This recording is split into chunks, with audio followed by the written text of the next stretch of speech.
4, 3, 2, 1. You're listening to Racing World, brought to you by Perspective Group. It's your motorsport podcast show in conjunction with Race Control Magazine. Well, welcome to another edition of Racing World. I hope we've got some good things here for you today. We're certainly going to look back with Bob very shortly here on the F1 Grand Prix in Mexico, Supercars at Sydney Motorsport Park, of course, as we count down to the Bathurst 1000. And of course, Western Springs Speedway is getting closer, so I've got a little bit more information on that for you as well on the domestic front. And we've got Kiwis still competing overseas on many, many levels. So let's just get straight into it with Bob McMurray. Well, here we go again, Bob McMurray, and yet again, another week where I just stare at you on a computer screen knowing that you're just down that road right there. But that's the way it goes. Sun's out, though. Sun's out. It's a beautiful day. Sun's out. So, yeah, hopefully we'll be out soon as well. But there you go. We've talked about that enough.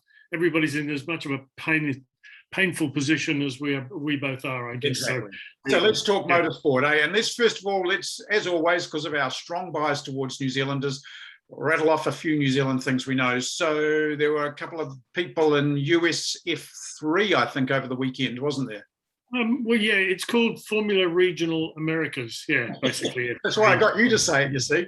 In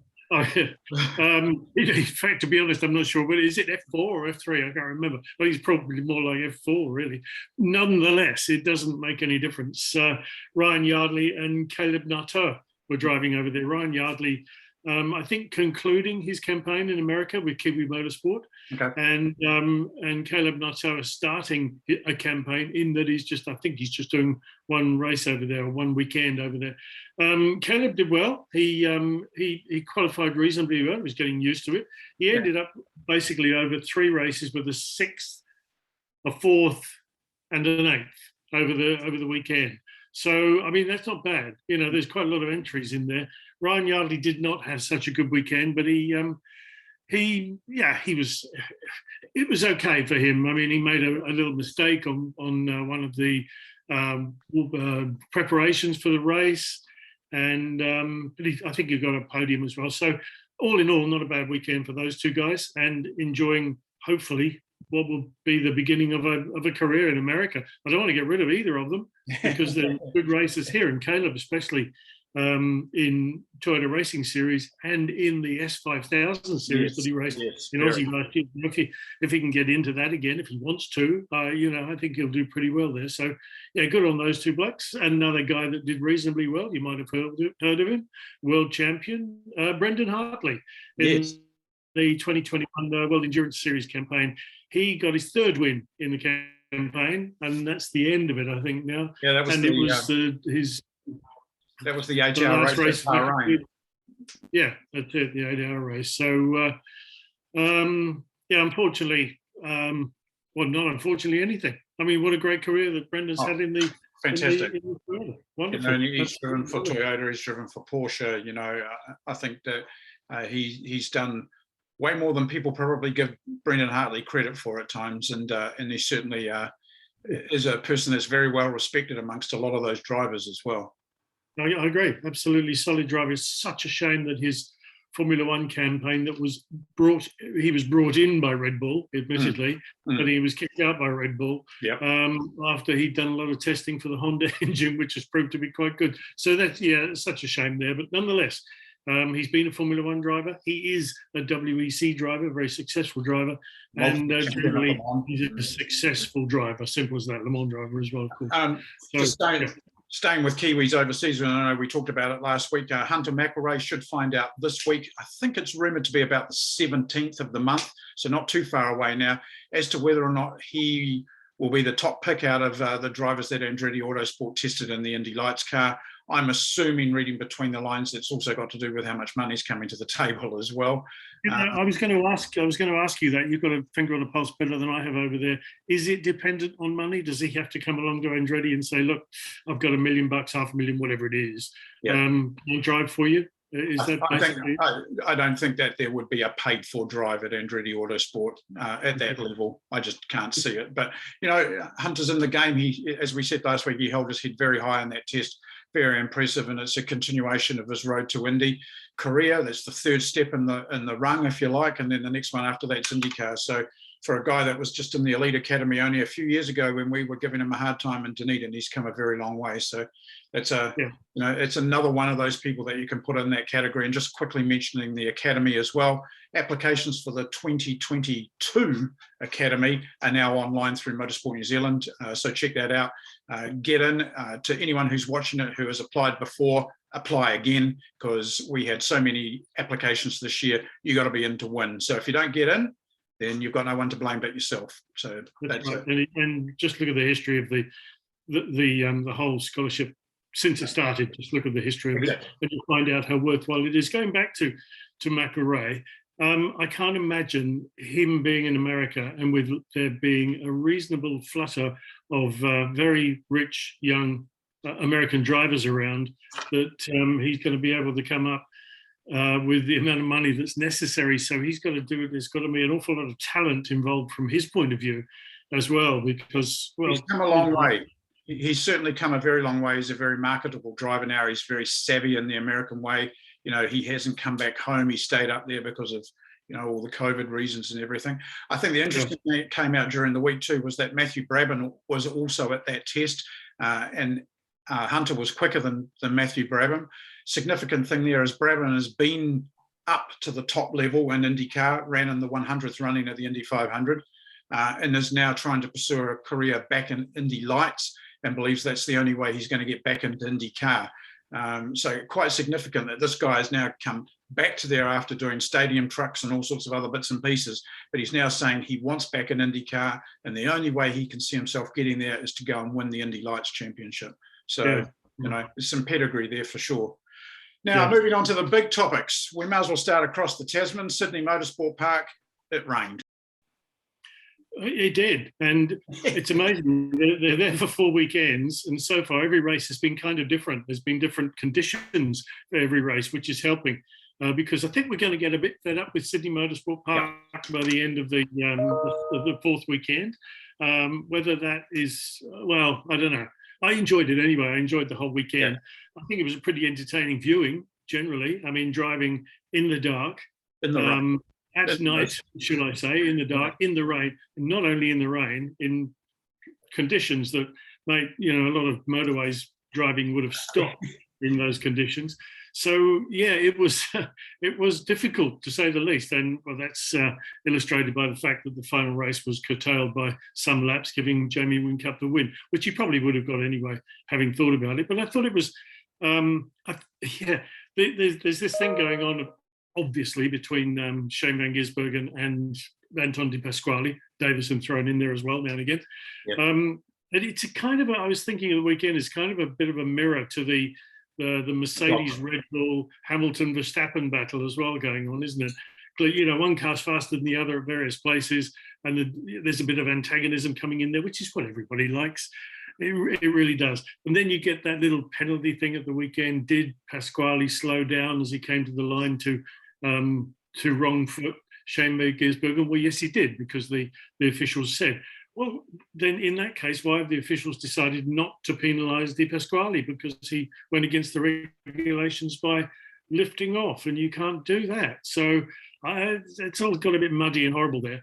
In fact, there was a precedent I was reading on motorsport.com today or yesterday, I can't remember now, that in June, Will Brown was hit with a drive-through penalty for passing James Courtney before the control line and before the safety car restart, but then it was rescinded because Courtney had braked and he was penalised. So, you know, it's the old thing about circumstances and all that sort of stuff, isn't it? But there you go. It was difficult. It was a good weekend's racing, I thought. I think sometimes the element of racing gets forgotten and we get tied up with rule books. It's like the track limits debate and all of that. But hey, at the end of the day, as we say about conditions, it is what it is. So that's what it is. Yeah, and they drove incredibly well. I mean, you know, not, okay, some cars went off the road, but in general, mate, I thought it was pretty fantastic. And we look forward to it again this weekend. Of course, it's a daytime racing this weekend, I think, aren't they? I'm losing track now, but it's a sprint race format this coming weekend, so we'll be able to as well. one of the things that we talked to folks about a few episodes ago was the fact that, we're getting closer and closer to the Bathurst 1000. And I've just out of curiosity, have been watching the temperature gauge, and, they've had some rain and stuff at Bathurst, and there was some photos the other day of the circuit getting set up. But that mercury gauges are climbing, and it will make for an interesting twist that we may not have seen in a Bathurst in recent years, and that's the heat factor, not only on the drivers, but also on the vehicles themselves, how close you follow with each other, even as early as the early laps in the race. So I think it's going to bring another dynamic to it, and that's what Bathurst is about. It's like the Indy 500 and those one-off grand events, isn't it? Yeah, there's no doubt. And it is. It's always a special event. I mean, the last time I'd ever been there to see the race, it was really nice for 2-3 days, then bloody cold and bloody wet. On the race day itself. So there you go. Another thing happened over the weekend. NASCAR finally rumbled to a stop, talking about tin top racing. I think they've got about 6 hours off before they start the 2022 season. But it was finally decided at Phoenix Raceway that, what did Bernie Ecclestone call it? The shitty little oval in the desert, or something like that. It's not too bad. No, it's not. I quite like it as well. And isn't it strange that just 18 months ago, or whatever it was, the winner of the NASCAR series this year, Kyle Larson, and he won incidentally from Martin Truex Jr., from Denny Hamlin and Chase Elliott, those are the last four in the championship. He was out of it for perceived racial slur when in an E-race. He wasn't even on the track. Yes, that's right. He thought his career was done and dusted, and he was sacked from Ganassi Racing at the time, I seem to remember. Yet he comes back and wins the championship. By default, he won that championship by damn good racing and doing the right thing on the right time on the right day. And I thought he was a very worthy champion. Okay, the guy made a mistake, a perceived mistake in this political world, and I still don't know what epithet he used, but obviously, clearly, it was not a good one. But at least he's come back from the mistake, and he's been accepted back into the community, and off he goes. I think at the end of the day, driving talent shone, as opposed to something that he, allegedly said.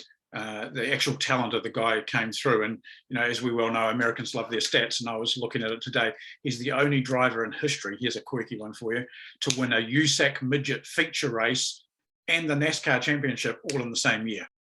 All right. I just thought I'd throw that in there as a bit of mindless trivia as we're going through this podcast show of ours. It's always a good thing when somebody is kind of in the footsteps of Andretti, and I'm not saying it was Mario Andretti. No. Not saying he is yet, but Mario Andretti used to do NASCAR, IndyCar, whatever it was, kart, champ, and all that sort of thing, and then go to a local dirt track to race in the evenings and the Silver Crown cars and stuff like that. Well, Larson's a little bit the same, isn't he? Yes, he is. Very. I know a few of them do it, but he just keeps on. He keeps the foot in everything that he wants to race in, a bit like SVG, except on the other side of the world, I guess. I'd love to see SVG. It wouldn't think it's going to do well in NASCAR. That'd be Larsen will be a traditional starter at Chili Bowl, the indoor midget race, in the early part of the new year and stuff. So I think he's a very fitting champion, and I don't think that's the only championship the guy's going to win either. We saw him at Western Springs. We were both there that night, doing victory salutes with one hand and all sorts of bits and pieces. The guy is exceptionally talented, and he brought it to the table.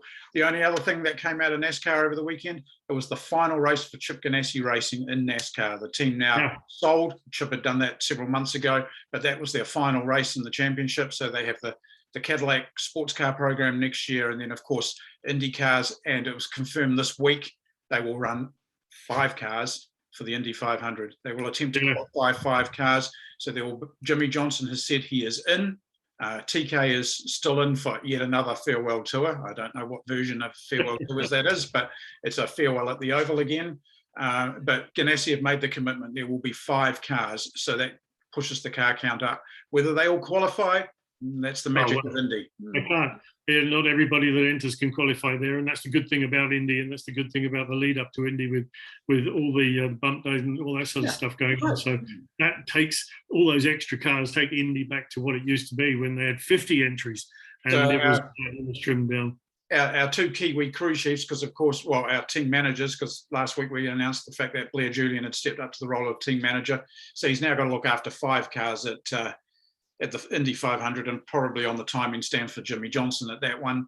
But he's kind of trying to stay parallel with Paul Ziggy Harker. So I think he'll be running 6 cars at Andretti's. So, between the two Kiwis, they've got nearly half the field already. I was going to say, if Ganassi's running 5, you can bet your life that Andretti's will run 8 or 10. Just Whereas Penske's cutting it down. Well, at the moment he is. Whether they introduce any new ones or not, who knows? But at the moment he's cutting it down. But yeah, it's a great worthy champion anyway. Yes, exactly. Going back to Larsen, And there's actually a few people that are changing careers after the NASCAR events. Really, because Keselowski is running a team, whether he continues driving, they're not sure yet. There's about 5 or 6 drivers without a drive at the moment, and we said it last week that NASCAR is suffering quite a lot at the moment from a lack of public interest. Simple as that. And what do you get when you get a lack of public interest? You get a lack of money in it, and then you get a lack of sponsors coming in because there's no people watching it. So NASCAR is on, well, it's been said by people within NASCAR, a very slippery slope at the moment, and they're not quite sure how to fix it up. And and I can almost understand it, because you watch a lot of the races, and these days, they just go round and round and round for ages and ages. It is built for me to watch it on Sky when I've got the remote and I can go 12 times the speed and just keep on going until things happen, So, yeah, they've got a little bit of a problem there. So staying in America, but kind of moving down a little bit, but there's a lot of people that live in America that come from there. Mexico, one Grand Prix. Now, I'm going to maybe wind you up a little bit to get you going. I think Lewis's remark that he came out with yesterday after the race about Valtteri and the start, and the fact that Valtteri let him down at the start. Sorry, Lewis, I'm not buying that. You start and you drive your own car, so suck it up. There you go. I don't think he let him down, but I think Valtteri did himself wrong. He should have blocked Verstappen. He would have been in front of both of them. I mean, I don't, you drive your own race, absolutely, and they should drive their own race, and there's no problem there, although various other teams did not drive their own race.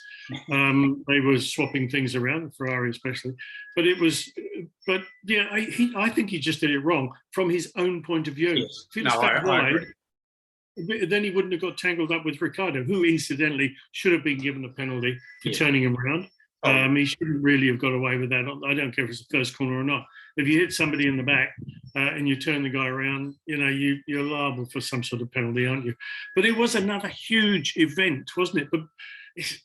But the race itself was not so much a huge event. It was pretty ordinary.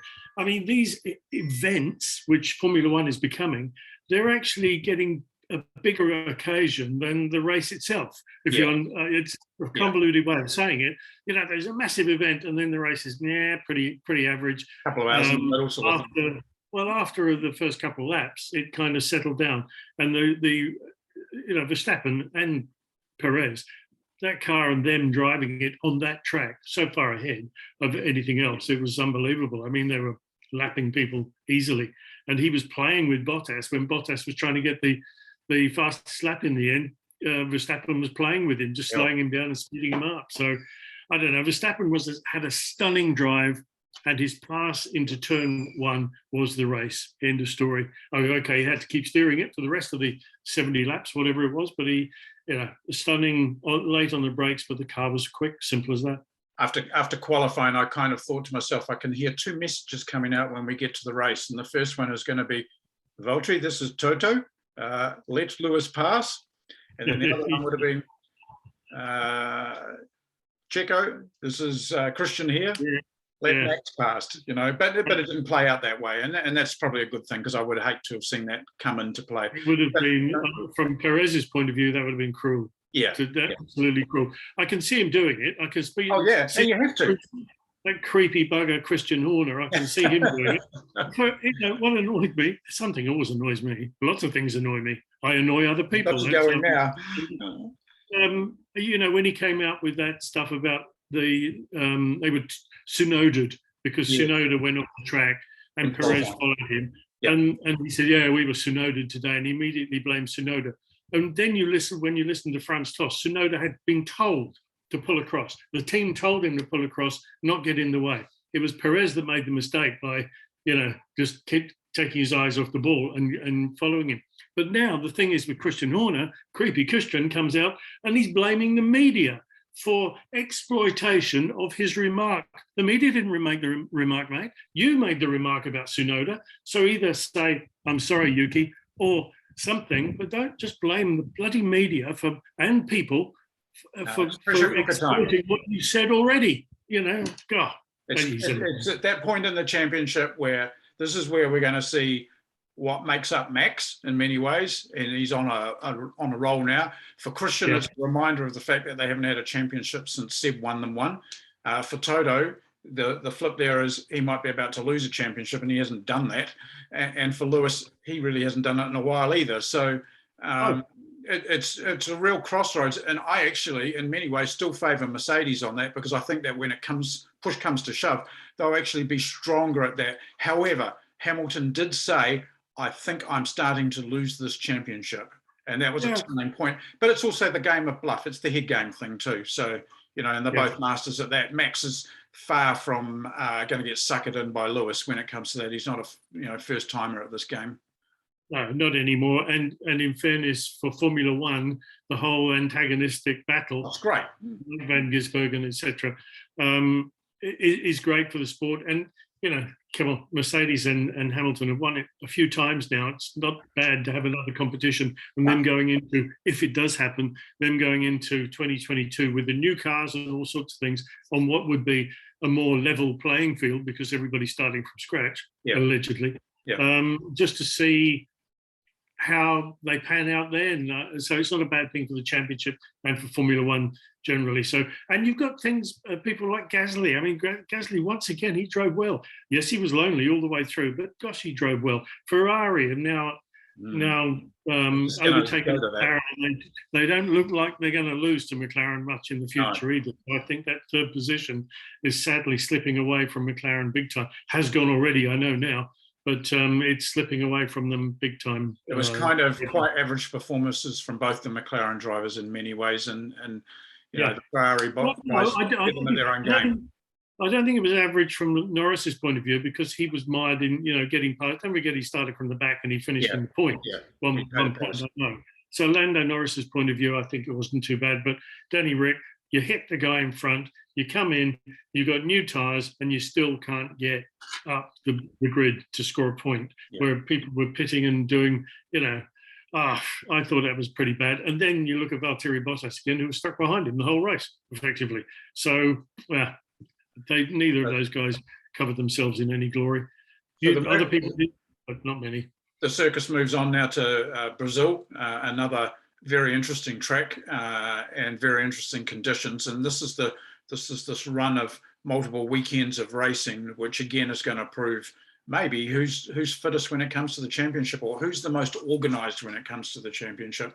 And really, both Red Bull and Mercedes are no strangers to this. If, say, suddenly it was the McLaren pairing in there, you'd be going, okay, well, they've been there before, but not in this lifetime or this current version of McLaren, or the current version of Ferrari. But both Mercedes and Red Bull, you kind of think really at the end of the day, they're both pretty level when it comes to things. There's absolutely no reliability issues with either the power plants, both Honda or the Mercedes.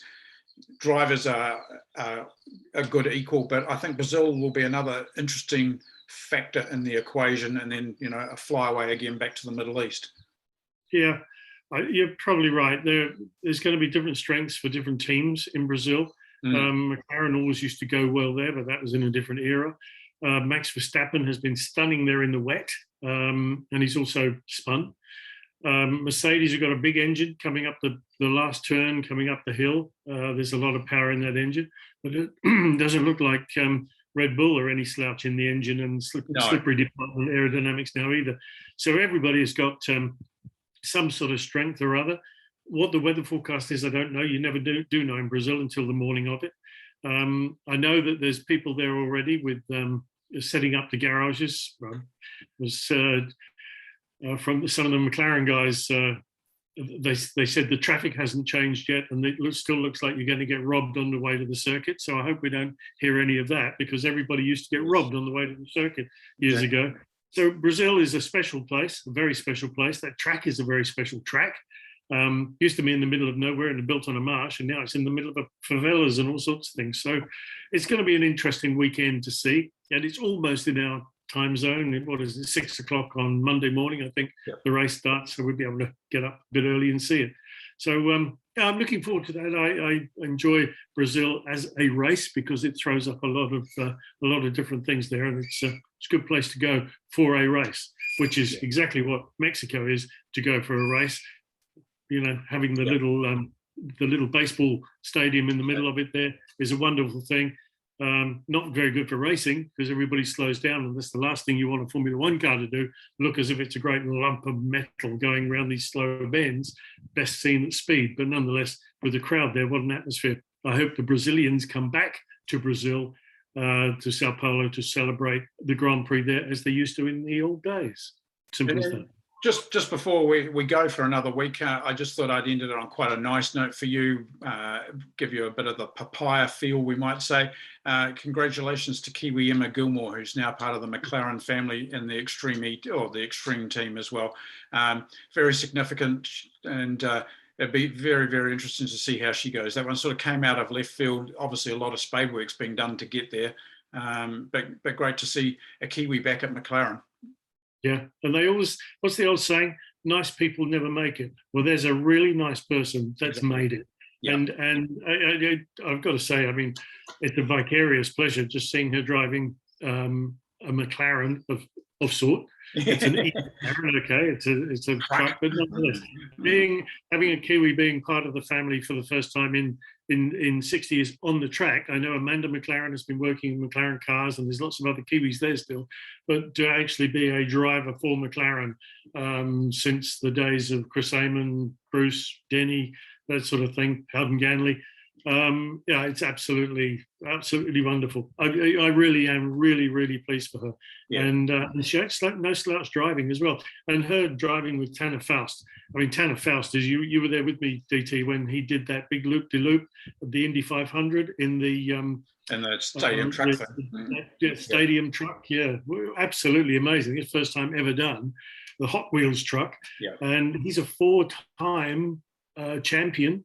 Rallycross champion in the States. He's big news there. He's big numbers. He mentally, with all the people, he is big news there. So her, with Emma allied with him, she's going to get more and more popular there as well. Good on her. Absolutely, and it's a bit of a masterstroke from Zach Brown as well. But you know, that's what those guys are employed for. So it'd be very interesting. So we look forward now to Brazil. I think the championship's going to tighten up. Ideally, we really need Lewis to possibly beat Max at this one to keep it really alive, which would be quite good. From a points point of view, yes, absolutely. Yeah. And Ferrari to be 20th and 21st. I somehow don't know if you're going to get that part of the equation. But no, maybe not. Right, well, I'll let you go. I know that you've had lots on today. You've got lots to do. You're probably looking quite tired there because I know it's been a busy day. And we'll catch up again next week to do it all again on Racing World. Well, as Bob and I were recording that show, two major announcements came through. The first, Hunter McElroy confirmed at Andretti Autosport and Indy Lights in 2022, so go Hunter. And the second thing, Kyle Kirkwood, the reigning Indy Lights champion, definitely got a seat now at AJ Foyt Racing in IndyCar for 2022. So that was breaking news as it happened while we were recording that show. And also next week on the show, a very special guest, Michael Pickens, multiple New Zealand midget car champion and sprint car champion, and he'll be joining us on Racing World. Well, as always, that was another good session with Bob, and we'll be back again next week when we talk about the Brazilian F1 Grand Prix as the season starts to get to this very, very interesting pointy end.